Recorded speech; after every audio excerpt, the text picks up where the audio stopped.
एवं आकाश institute Jaipur Suryanagar branch में आपका हार्दिक स्वागत है।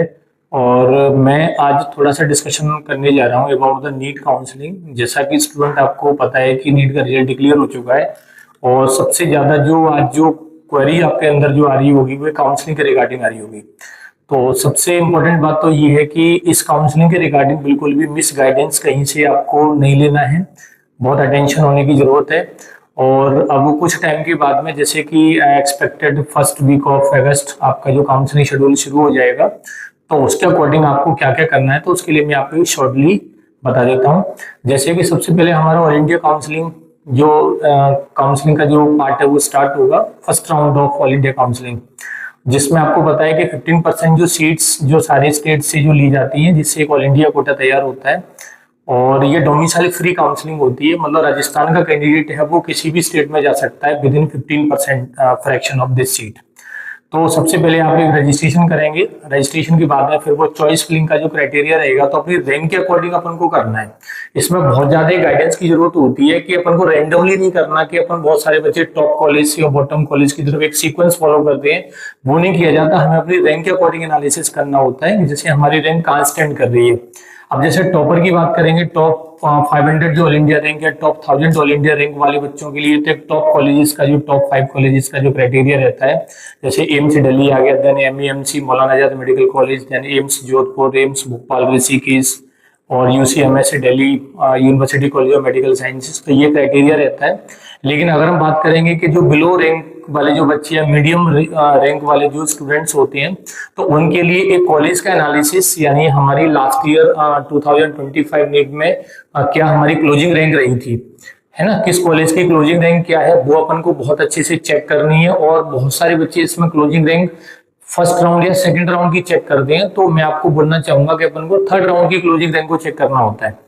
तो एग्जैक्टली अपन को पता लगता है कि इस कॉलेज में किस रैंक तक हमें सीट अलॉटमेंट हुआ है ना। तो उसके अकॉर्डिंग आप देखेंगे पिछले लास्ट ईयर दो साल का जो अपना क्लोजिंग रैंक चेक करते हुए और हमारी रैंक के आसपास की जो कॉलेजेज होती है उनको अपन को प्रेफरेंस पे रखना होता है। फर्स्ट राउंड में अगर हमें सीट अगर मिल भी जाती है और ऐसा लग रहा है कि हमारी रैंक के अकॉर्डिंग हमें और बेटर कॉलेज मिलेगी तो आप उसको फ्री एग्जिट भी कर सकते हैं, कोई ज्वाइनिंग करने की जरूरत नहीं है। लेकिन हाँ, जब हमारा सेकंड राउंड आएगा, ऑल इंडिया के सेकंड राउंड से पहले हमारे स्टेट का फर्स्ट राउंड आता है, यानी फर्स्ट जो सीक्वेंस आ गया ऑल इंडिया का फर्स्ट राउंड, देन उसके अगली वीक में आएगा स्टेट का, राजस्थान स्टेट का हमारा फर्स्ट राउंड आएगा जिसमें आप रजिस्ट्रेशन करोगे, देन उसके चॉइस फिलिंग करोगे, स्टेट रैंक डिक्लेयर होगी तो स्टेट रैंक से हमें ये भी पता लग जाएगा कि हम राजस्थान की कौन सी कॉलेज में अपन स्टैंड कर रहे हैं।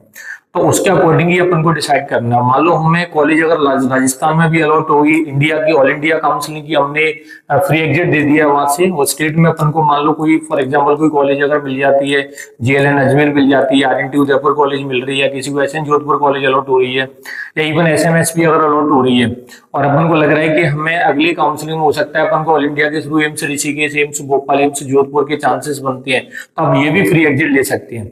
उसके बाद जब ऑल इंडिया का सेकंड राउंड आएगा वो हमारे लिए मेन फाइनल ये अपन बोलेंगे एक तरह से एडमिशन राउंड होता है, उसमें हमें सोच समझ के एनालिसिस करने की जरूरत होती है।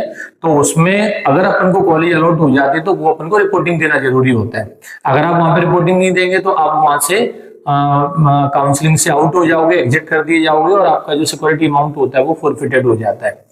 उसके बाद फिर आप स्टेट के सेकंड राउंड में पार्टिसिपेट कर सकते हो। अगर आपने वहां पर रिपोर्टिंग दे दी तो उसके बाद में आप स्टेट से अलग हो जाओगे। तो हमारा जो सेकंड राउंड जो ऑल इंडिया का होता है वो हमें सोच समझ के करना है। तो ये सारी डिटेल हम आपको बताते रहेंगे और आप अपना जो इन्फॉर्मेशन है वो सारी यहाँ से आप ले सकते हो। आप यहाँ पे फिजिकली भी आके डिस्कस कर सकते हो और टेलीफोनिकली आप जो भी आप जिस तरीके से हमारे साथ अगर जुड़ेंगे तो आपके लिए सपोर्ट के लिए हम ऑलवेज तैयार हैं यहाँ पे। तो बस ध्यान रखिएगा, काउंसलिंग का टाइम बस आने वाला है और ये सबसे इंपॉर्टेंट आपके लिए होता है। बड़ी मुश्किल से हमने जो नीट में एक रैंक अचीव किया और उसके बाद अपन को काउंसलिंग के हिसाब से एक अच्छी कॉलेज की तरफ मूव करना है। कुछ बच्चों के साथ मिस गाइडेंस की वजह से ये हो जाता है कि रैंक उनकी ठीक है, लेकिन जब कॉलेज में रिपोर्टिंग देते हैं, जब उनकी क्लासेस शुरू होती हैं, तब उनको पता लगता है कि हमसे अच्छा खराब रैंक वाला बच्चा भी हमारा क्लासमेट है सेम कैटेगरी के अंदर। तो वो मिस गाइडेंस की वजह से हो जाता है। इसमें अच्छा ये सीट सरेंडरिंग प्रोसेस होती है, उसके बाद अपग्रेडेशन का भी कंसेप्ट आता है तो उन सारे एडवांटेज को आपको लेना है। ऐसा नहीं कि अपन को फर्स्ट राउंड में कोई कॉलेज मिल जाती है और वो अपन को बस ज्वाइनिंग करनी है, वो बेसिकली टॉपर्स के लिए होता है। फर्स्ट राउंड का मतलब तो टॉपर्स के लिए होता है कि जैसे मान लो सपोज एम से दिल्ली किसी बच्चे को अलॉट हो गया और उसने रिपोर्टिंग दे दी, क्योंकि उसके बाद कोई अपग्रेडेशन का चांसेस नहीं है।